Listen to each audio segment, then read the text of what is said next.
अस्सलाम वालेकुम। Welcome to our channel नॉवेल्सोलॉजी।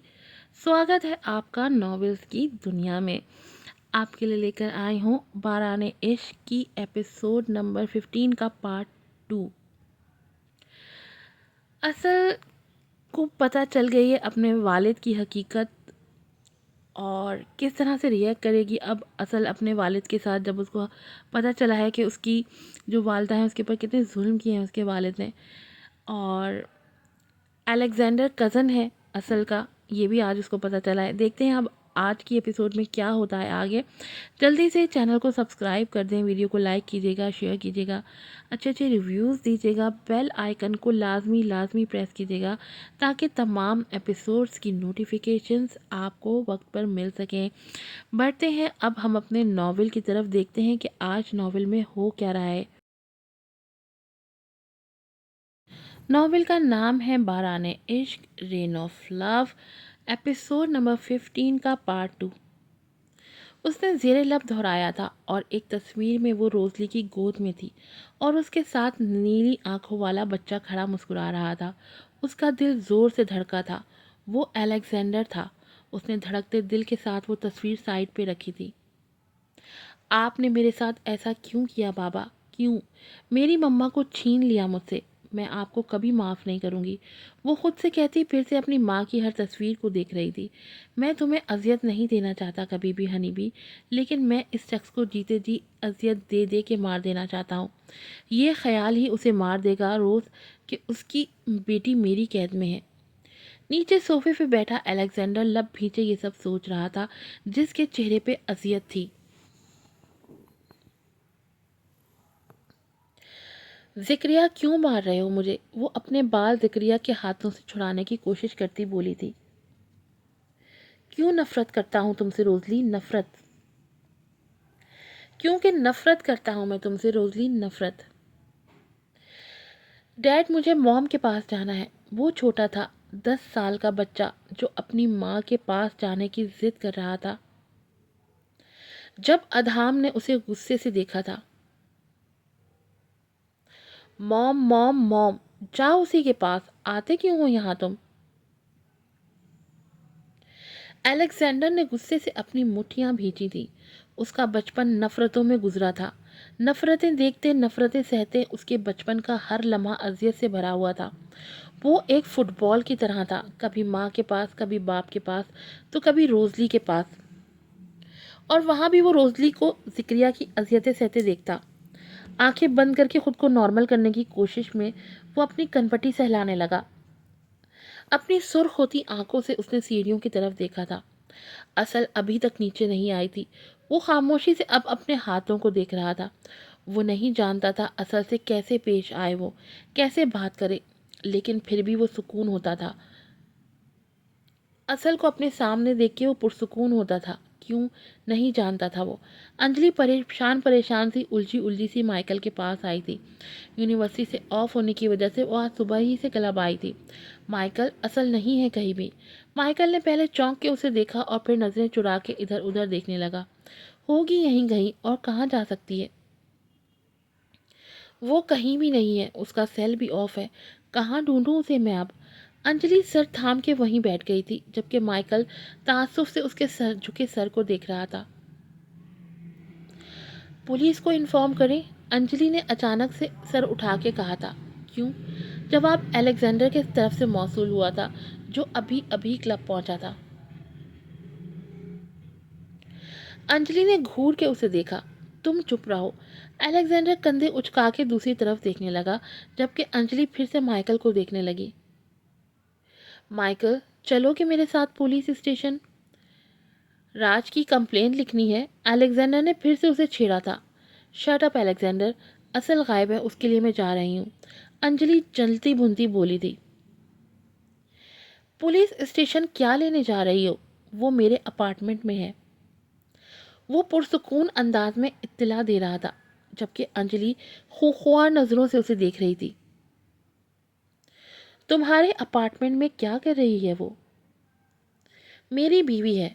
वो मोबाइल देखता पुरसुकून अंदाज में कहता। अंजलि का सुकून बर्बाद कर गया था। वॉट? वो चिल्लाई थी, जबकि माइकल उन दोनों को खामोशी से देख रहा था। ये सब कैसे हुआ? माइकल, बताओ उसे। अलेक्जेंडर ने सब माइकल पे डाल दिया था और अंजलि माइकल को घूरने लगी। वो कंधे उचका के नजरें चुराने लगा। अरे, मेरी बेगम से मेरा निकाह मेरे ससुर की मौजूदगी में हुआ। गवाह भी बना मेरे ही निकाह का। How sweet. अलेक्जेंडर ने उसे जलाने के लिए मजीद बोला था, जबकि अंजलि ने अपनी मुट्ठियां भींच ली थी। अभी क्यों नहीं आई असल?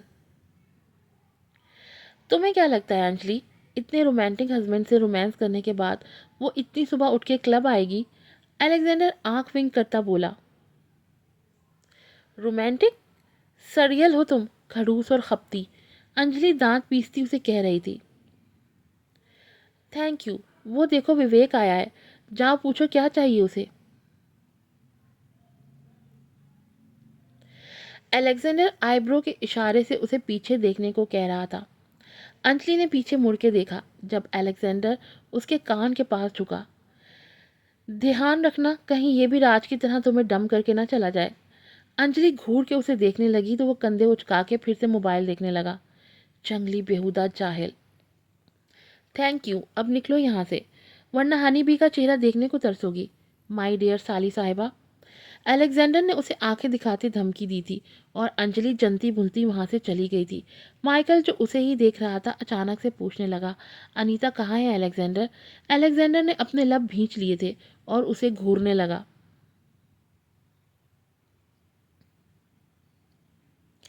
अपनी मौत का इंतजार कर रही है। बचाना चाहते हो उसे? अलेक्जेंडर, पुलिस उसे ढूंढ रही है। अगर तुम्हारे पास से उन्हें मिली अनीता, तो बहुत गलत हो जाएगा तुम्हारे साथ। माइकल ने रसानियत से उसे समझाने की कोशिश की थी। जानते हो ना, अनीता का बाप भी माफिया से है और वो तुम्हें मार भी सकता है। अपनी बेटी का जनाजा पढ़ने पहले। अलेक्जेंडर कहता अपनी जगह से उठा था जब माइकल ने उसका बाजू थामा था। अलेक्जेंडर मुड़ के उसे देखने लगा। अनीता कहाँ है?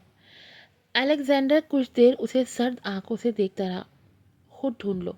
और फिर हाथ छुड़ा के आगे बढ़ गया, जबकि माइकल उसकी पुश्त देखता रहा कि इस साइको की माइकल को भी समझ नहीं आ रही थी। क्यों आए हो? अंजलि, जो पहले ही गुस्सा थी अलेक्जेंडर पे, अब विवेक को खा जाने वाली नज़रों से घूर रही थी। इंडिया की सारी लड़कियां ऐसी हैं या आप ही बस एक पीस हो? विवेक उसे सर ता पैर देखता बोला। क्या मतलब? अंजलि ने गुस्से से आंखें दिखाई थी। अंजलि, राहुल कहाँ है? विवेक जेरेलब मुस्कुराता पूछने लगा। ये क्या ऑल फॉल बक रहे हो? वो बिना लिहाज के चिढ़ती हुई बोली थी, जबकि विवेक की आंखें हैरान हैरान सी उसे देख रही थी। कितनी तमीज़दार लड़की हैं आप। शुक्रिया, बस यही बताने आए थे आज। अंजलि ने तड़क के कहा था। नहीं, मुझे कहना था कि ये जो खड़ूस बॉस आपका अभी भी यहाँ से निकला है। मैं जाके बताने वाला हूँ उसे कि मिस अंजलि भी मुझे बातें सुना रही है। अंजलि ने पहले हैरत और फिर गुस्से से उसे देखा था। शौक से जाइए मेरी बला से, वो कह के मुड़ने लगी। मूड कब ठीक होता है आपका? विवेक ने अचानक कहा था और अंजलि उसे मुड़ के देखने लगी। क्यों? वो मैं सोच रहा था कि आपको डिनर पे इनवाइट करके आपको प्रपोज कर दूं। विवेक इत्मीनान से कहता उसे सुलगा गया। ओ हेलो मिस्टर ऑलफॉल। वो उंगली उठा के उसे वॉर्न वाले अंदाज में ललकार रही थी। जब अलेक्जेंडर को फिर से अंदर आते देखा तो मुंह बना के हाथ के नीचे कर दिया। भाड़ में जाओ, कहती वो मुड़ी थी। Mister Alexander. विवेक के बुलाने पे अंजलि फिर से मुड़ के उसे दांत पीसते देखने लगी। आराम से, क्या मसला है? क्यों उस साइको को बुला रहे हो? मैंने बताना था उसे कि आप उसे साइको कह रही हैं और ये कि मुझे यहाँ से चले जाने का कह रही हैं। विवेक की बात पे उसने खुद को नॉर्मल करने की नाकाम कोशिश की थी। आज से मैं नहीं आऊँगी आपका ऑर्डर लेने, किसी और को भेजूंगी। मैं भी यहीं बैठा हूँ। जब तक अपने इन खूबसूरत मखरूती उंगलियों वाले हाथों से मुझे धक्का देके यहाँ से नहीं निकालेंगी। विवेक मुस्कुराती आंखों से उसे देख रहा था। बहुत ही कोई ढीठ हड्डी हैं आप। हैंडसम भी हूँ, सिक्स पैक हैं, दिखाऊं? अंजलि, अलेक्जेंडर की आवाज़ पर उसने मुड़ के देखा था। ऑर्डर ले चुकी हो तो आ सकती हो, या वहीं बिस्तर लगाना है अपना तुमने? अंजलि ने दांत पीसे थे, खा जाने वाली नज़रों से विवेक को देखा था और पैर पटकती वहां से चली गई थी, जबकि विवेक ज़ेरे लब मुस्कुराता उसकी पुश्त देख रहा था। अपार्टमेंट में दाखिल होने पे उसका इस्तकबाल खामोशी नहीं किया था। रात के 1 बज रहे थे। इधर उधर नज़रें दौड़ाता वो सीढ़ियाँ चढ़ने लगा। असल उसे बेड पे ही सोई नज़र आई थी। वो थके थके कदमों के साथ बेड तक गया था, जहाँ असल दुनिया जहान से बेखबर गहरी नींद सो रही थी। वो कुछ देर वहीं खड़ा गहरी नज़रों से उसे देखता रहा। दिल अजीब एहसासात में घिर चुका था।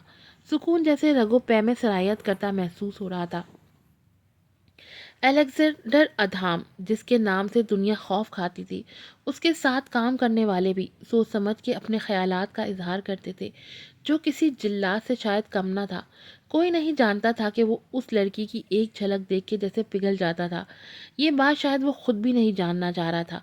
लब भींचे वो दीवार से लग गया, जब अचानक आहट पे उसने आंखें खोली थी और अपने सर पर खड़े अलेक्जेंडर को देख के वो बौखला के उठ बैठी। अपनी शर्ट ठीक करती वो उसे ही घूर रही थी। मेरे सर पे खड़े क्या करने वाले थे तुम? गहरा सांस लेते उसने सर झटका था। तुम्हें क्या लगता है क्या करने वाला था? उसके नज़रों के हिसार से असल ने नज़रें चुराई थी। ऐसे ड्रेस में अच्छी बीवी नहीं सोया करती। उसकी फरमाइश पे असल ने उसे घूर के देखा था, जबकि वो वार्डरोब खोल के अब कुछ ढूंढ रहा था। असल जो उसकी पूछ थी गौर से देख रही थी। अलेक्जेंडर के मुड़ने पे वो नज़रें चुरा गई, जबकि वो एक शॉर्ट ड्रेस उसके सामने लहरा था। ये पहनो। असल ने हैरत से उसके हाथ में मौजूद उस ड्रेस को देखा, जिसका गला काफ़ी गहरा था और स्ट्रैप्स लगे हुए थे। वो बेड से उतर के उसके करीब आई थी। शर्म नहीं आती? नहीं, मैं बहुत बेशर्म वाक़ई हुआ हूँ मिसेस हनीबी फ्रेशर। वो उसके चेहरे पे अपनी सांसें छोड़ता बोल रहा था। अब अपनी शर्ट उतार रहा था। असल घबरा के पीछे हटी थी। शर्ट क्यों उतार रहे हो? तुम भी उतारना चाह रही हो? अलेक्जेंडर ने सवालिया नज़रों से देखते पूछा था। असल उससे नज़रें चुरा गई। भाई मेरी मर्जी, मैं जैसे भी घूमूं अपने कमरे में। वो खुद पे बॉडी स्प्रे छिड़कता कह रहा था। असल ने घूर के उसके कंधे के पास मौजूद टैटू को देखा था। मुसलमान टैटू नहीं बनाते। अलेक्जेंडर ने अबरू उचका के मिरर में नजर आते असल के अक्स को नजर भर के देखा। कलमा पढ़ के मुसलमान हो तो गया, और वैसे भी ये बहुत पहले का है। असल सर झटक के जाने लगी, जब अलेक्जेंडर ने घूम के उसकी कलाई थाम के उसे अपने करीब किया। कहाँ जा रही हो? असल उसकी गिरफ्त से बाहर निकलने को मचलने लगी। छोड़ो मुझे। अपने हाथ की पुश्त उसके लबों को सहलाता वो उसकी गर्दन को सहला रहा था। मुझे सुकून के लम्हे चाहिए हनी फ्रेशर। वो सरगोशी कर रहा था, जबकि असल को अपना गला खुश्क होता महसूस हो रहा था। अलेक्जेंडर उसकी गर्दन पे अपनी सांसें छोड़ता उसे जैसे बेबस कर रहा था। Alexander, please. अपनी उंगली उसके लबों पर रख के वो उसकी सहमी आंखों में देख रहा था, और बेहद अचानक से उसके लबों को अपने लबों से कैद करता वो आंखें मूंद गया था, जैसे सुकून उसके रगो पै में उतर रहा हो। असल की खुशबू अपनी सांसों में उतारता वो पुरसुकून हो रहा था। असल मुज़ाहमत की कोशिश कर रही थी, लेकिन बेसुध। आखिर उसने अपने नाखून अलेक्जेंडर के कंधे पे गाड़े थे, और अलेक्जेंडर की गिरफ्त ढीली होते ही वो झटके से पीछे हुई थी। अलेक्जेंडर भी जैसे होश में आया था। दूर होता वो अपने लबों को अपने हाथों की पुश से साफ करने लगा, जबकि असल खांसते हुए अपनी सांसें बहाल करने लगी। ये क्या बदतमीज़ी है अलेक्जेंडर? वो एकदम से चिल्लाई थी। बदतमीज़ी नहीं, किस था आई थिंक। अलेक्जेंडर उसे नज़र भर के देखता कह रहा था। असल को समझ नहीं आ रही थी उसकी नज़रों के हिसार से कहाँ खुद को छुपाए। लब भींचे उसने रुख ही मोड़ लिया। मैं वार्डरोब में ही सो जाती तो बेहतर था। खबरदार, जो ऐसा कुछ सोचा भी तुमने। अलेक्जेंडर की तेज आवाज पे वो मुड़ के उसे देखने लगी। बीवी हूं या कैदी? अभी प्रैक्टिकली दिखाया तो सही कि क्या हो। अलेक्जेंडर कंधे उचकाता बोलो था, जबकि असल को सही मानों में पता लग चुका था कि वो इंतहा का बेशरम और बेलिहाज है। तभी उसे मजीद उलझना बेफजूल ही समझा था उसने। अलेक्जेंडर के मोबाइल पे कॉल आ रही थी। हेलो। और दूसरी तरफ जो कहा गया था, अलेक्जेंडर ने लब भींच लिए थे। उसकी गर्दन और माथे की रगें तन गई थी। असल उसे देखती खौफजदा हो गई थी। दिल तेजी से धड़कने लगा था कि उसे रोज ही नया झटका मिलता था। अलेक्जेंडर को देख के वो क्या था, असल समझने से कासिर थी। अलेक्जेंडर अपनी शर्ट पहनता लंबे डग भरता वहां से चला गया था, जबकि असल ने दरवाज़ा बंद होने और लॉक होने की आवाज़ सुनी थी। फिर से वही घर, वही कमरा, वही तन्हाई। रह रह के वो अलेक्जेंडर के एक्सप्रेशन को सोच रही थी। क्या हो तुम अलेक्जेंडर, क्या? कभी मोहब्बत लगते हो, कभी साइको लगते हो, कभी कोई ज़िद्दी इंसान, और अभी तो कुछ जिल्लाद ही लग रहे थे। उसने सोचते ही झुरझुरी ली थी। आज की एपिसोड नंबर 15 यहीं पर ख़त्म होती है। बहुत मुश्किल से ये एपिसोड डब की है, मैं जानती हूँ थोड़ा लेट नाइट हो गया, लेकिन फिर भी मैं ये एपिसोड लगा रही हूँ। कल मिलूँगी आपसे नई एपिसोड के साथ। अस्सलाम वालेकुम।